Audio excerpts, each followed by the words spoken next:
I blame St Thérèse for getting me through the seminary.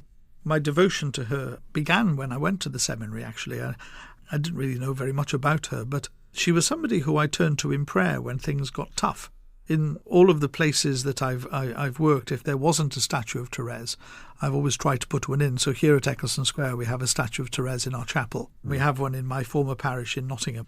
But this year, we celebrate her 150th anniversary of her birth and the 100th anniversary of her beatification. Not so long ago, in fact, when I was a student in Rome, in 1997, she was made the youngest doctor of the church for her teaching.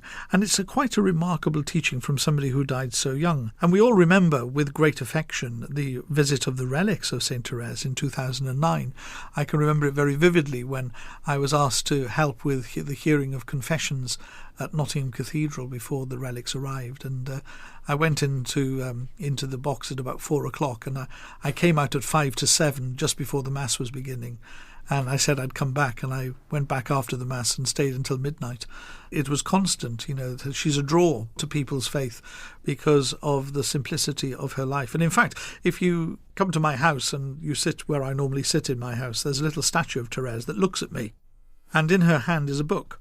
Written in the book in French is, "I am love at the heart of the church." And it's a reminder to me of my ministry as a priest, which is not simply to be love at the heart of the church, but to demonstrate the love of God for all of his people. And Thérèse is a real character for that, and I think she has great appeal to old and young alike. You have to remember that what she actually saw was sort of insights into how she, as somebody who entered the cloister young and never left the cloister, was passionate for the redemption of every soul. And that's why Pope Pius XI in 1927 declared that she would be a co-patroness of the missions of the Church, alongside St Francis Xavier. Now, St Francis Xavier did leave the cloister, as it were, although I don't think he was ever in it. He was a Jesuit, and he was the great converter of Asia. And if you go into the Church of the Gesù in Rome and turn right when you get to the crossing point, on the left is the altar of St Ignatius, but on the right you can actually see St Francis Xavier's baptizing arm in a big reliquary. And it's said that he baptized over 100,000 people during his lifetime. So that was somebody who went out and preached the gospel. Whereas we have Thérèse, who sat in her cloister, sat in the monastery, but she was no less passionate for the conversion of souls to know Christ and to know his love than St Francis Xavier, who went out and did all of that work. Her heart burned for the redemption of every human soul.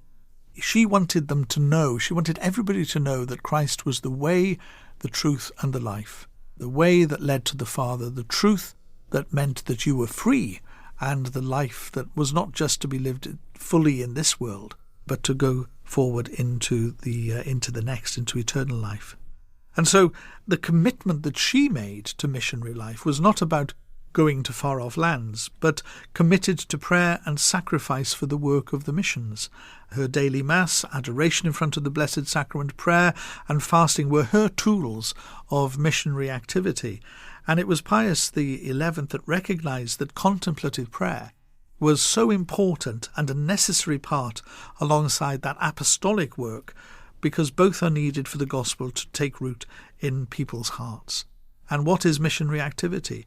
It's simply the proclamation of the gospel and an evangelization of peoples so that the church can take root where it has not been before.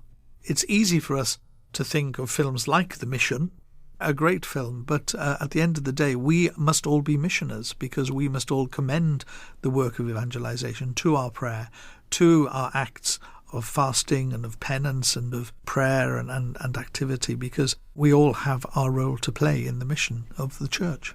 And I don't know if you remember, this is way back. In fact, I was working here, but it was many moons ago. We had a Little Way Week, which was to sort of encourage those small acts of charity, or just little actions to remind people of the Lord and to serve others and to think a bit less about yourself.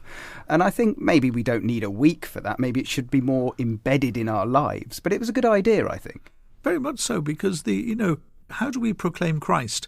I mean, if we were to take the quote that comes from St Francis of Assisi, although some say it doesn't, but it's a good one anyway, go out into the world to proclaim the gospel. If you have to, use words.